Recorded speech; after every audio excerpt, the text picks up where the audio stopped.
ಸ್ನೇಹಿತರೆ, ಮನುಷ್ಯನ ಮುಖದಲ್ಲಿ ಅತ್ಯಂತ ಸೂಕ್ಷ್ಮವಾದ ಮುಖ್ಯವಾದ ಅಂಗಗಳಿವೆ. ಇವೆಲ್ಲ ನಿಮಗೆ ಗೊತ್ತು ಇದೆ. ಅದು ಕಣ್ಣಿರ್ಬೋದು, ಮೂಗಿರ್ಬೋದು, ಬಾಯಿ ಇರ್ಬೋದು. ಇವತ್ತು ನಾವು ಬಾಯಿಯ ಮುಖ್ಯ ಭಾಗವಾದ ತುಟಿಗಳ ಚಮತ್ಕಾರವನ್ನು ನೋಡೋಣ. ನಾವೀಗ ಸ್ವಾಗತ ಮಾಡೋಣ ಮಹಾರಾಷ್ಟ್ರದ ಮುಂಬೈನ ರಿಜ್ವಾನ್ ಶೇಖ್ ಅವ್ರನ್ನ.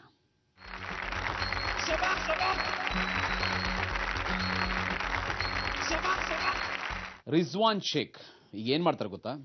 ಅವರ ತುಟಿಗಳನ್ನು ಹೊಲಿಸಿಕೊಂಡು ತೂಕವನ್ನು ಎತ್ತಾರೆ. ನಮಗೆ ಸಾಧಾರಣವಾಗಿ ತುಟಿಗಳು ಒಡೆದುಕೊಂಡ್ರೆ ಎಷ್ಟು ಕಿರಿಕಿರಿ ಅನ್ಸುತ್ತೆ, ಅಂಥದ್ರಲ್ಲಿ ಅವರಿಗೆ ಎಷ್ಟು ನೋವಾಗಬಹುದು. ಹೊಲಿಸ್ಕೊಂಡ ಮೇಲೆ ತೂಕವನ್ನು ಎತ್ತೋದು ಅಂದರೆ ಸಾಮಾನ್ಯದ ಮಾತಾ? ಇವರ ಗುರುಗಳು ಎಸ್.ಕೆ. ರಾಜ ಅವರು ಸಹ ಇಲ್ಲಿಗೆ ಬಂದಿದ್ದಾರೆ. ಅವರು ಈ ರೀತಿ ತೂಕವನ್ನು ಎತ್ತಬೇಕಾದ್ರೆ ಚರ್ಮನೆ ಕಿತ್ಕೊಂಡು ಬರಬಹುದು. ತುಂಬಾನೇ ಅಪಾಯಕಾರಿಯಾದ ಸಾಹಸ ಇದು. ಅವರ ಗುರುಗಳಾದ ಎಸ್.ಕೆ. ರಾಜ ಅವರೇ ನೋಡಿಕೊಂಡು ಹುಷಾರಾಗಿ ಎಲ್ಲೆಲ್ಲಿ ಸೂಜಿ ದಾರವನ್ನು ನುಗ್ಗಿಸಿ ಹೊಲಿಬೇಕೋ ಅದನ್ನು ಮಾಡ್ತಾರೆ. ಬನ್ನಿ ನಾವೀಗ ನೋಡೋಣ ರಿಜ್ವಾನ್ ಶೇಖ್ ತುಟಿಗಳನ್ನು ಹೊಲಿಸ್ಕೊಂಡು ಒಳಗೆ ಹಗ್ಗವನ್ನು ತೂರಿಸ್ಕೊಂಡು 20 kg ತೂಕವನ್ನು ಎತ್ತುವ ಈ ಅದ್ಭುತವಾದ ಸಾಹಸವನ್ನು.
ನೋಡಿದ್ರಲ್ಲ, ಮಾತಾಡೋ ತುಟಿಗಳು ಮೌನವಾಗಿ ನೋವನ್ನು ಸಹಿಸಿಕೊಂಡು ಮಾಡಿದ ಸಾಧನೆಯನ್ನ.